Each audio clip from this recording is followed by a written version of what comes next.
right, at least what we got, since I got to hold the mic for a minute.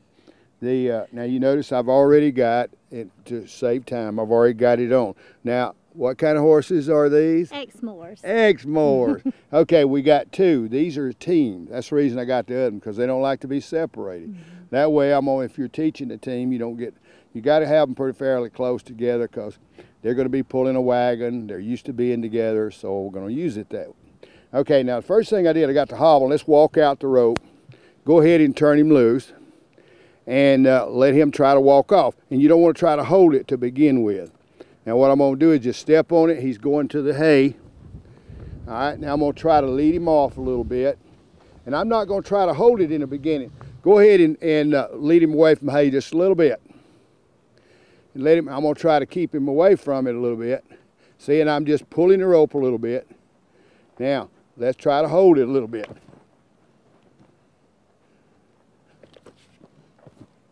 See, he's going to fight it a little bit. I lead him away. Now, he's getting away with it, so we got to lead him away again. Now, I'm just barely holding it. I'm not really trying to hold it very strong. Okay? All right, this time, I want you to put this around your waist, just like I showed you. All right? Now, to go ahead and turn him loose. Put it around. Go ahead and put it around your rear end. Hurry up, hurry up.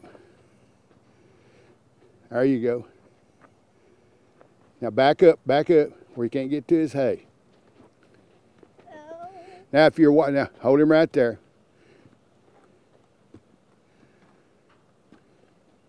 Now, see, he's starting to catch on. This is what a lot of people don't understand. A horse is afraid of falling. The most toughest thing to teach a horse, most difficult, is to stand while you're shoeing him, because they are afraid of falling. Okay, once he starts catching on, see, now you may have to do this a couple times before you start trusting and putting him out in the grass.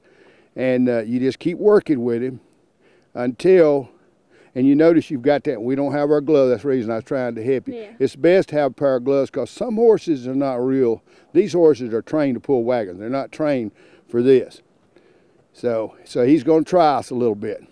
Now, we're probably running out of time, gang, but the whole principle here is to use your head, go a step at a time, and this may take for some horse an hour and a half. Some of them it takes 30 or 40 minutes, and I do it a couple times in the round pen before I trust them. Put on a pair of gloves, and Aleshia didn't have her gloves, and I didn't either. And so what we've done, see, he's standing, or she.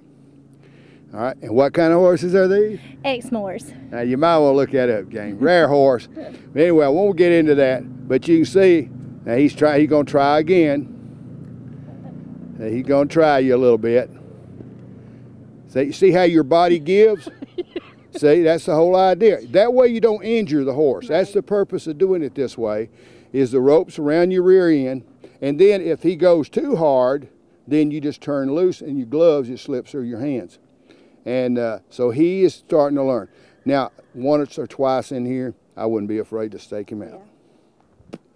Now, gang, we're running out of time, so let me talk a little bit about it. We haven't showed everything, and some of the things, this may take a couple of times, but the whole idea, see, he's not going for that big stack, and that's good. And he's not trying to set his foot out now. He's just holding it up because he realizes he can't go any further. Yeah. I think that's the reason a lot of kids like to come, and you've been here a long time. Long time. Because they learn a lot here at the school. A whole lot more than shoeing, and I never expected to be tied to the foot of a horse, but I mean, there's just so much to learn. Well, I think what it is, once you see it, a student sees this, and we show it to them, the more advanced students, I can't teach them everything, but a lot of times when I got time and they get to see this and see how it's done, you got to see why you're doing it. And then our next phase is how to make what we're going to stake the horse out with. The equipment. The equipment. And then our third show is actually staking out. And we'll probably put some of this that we've got here on the next show. So remember this, gang. A happy horse makes a very happy owner. And we'll be sure now there's a difference in a how-to tape, and there's a difference in the grammar school or some of the ones we've made for the folks. All they pay is shipping and handling. Right. But the how-to tapes are more expensive. because there's more details and more information. Yeah, a lot of people think we can teach them how to do this in a 30-minute show. You just can't do it. So remember this, gang, a happy horse Makes a happy owner. we're going to see you next week right here on Horseshoe'ing Time. Don't forget to tell a friend we're going to see you next week. Bye, y'all.